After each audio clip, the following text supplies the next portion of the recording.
So guys, welcome to our channel once again. In today's video, we have here these 3 questions to answer on the topic biology of heredity. So this video will be about sex determination and sex-linked traits. So in short, stay till the end of this video. Alright, let's go ahead and start with the first question here. It says, what is the probability that a pregnancy would result in a male child? A. 1/2, B. 3/4, C.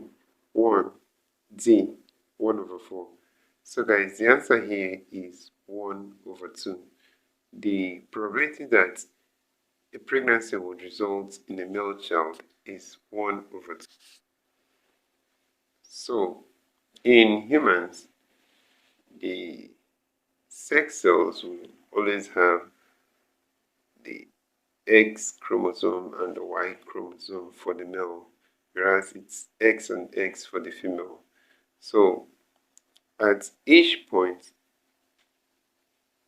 the female is expected to donate one X, while the male is expected to donate either an X or a Y. So in that case, it's determined by the sex chromosome that is donated by the male. So if it's an X, then the pregnancy will result in a female child, and if it's a Y, it will result in a male child. So in that case, the probability is 1/2. So let's go ahead and check out the next question, question number 2. So the question here says, in man, sex is determined by the inheritance of A. a dominant gene for maleness present in man, B. an extra chromosome in the cells of a female, C.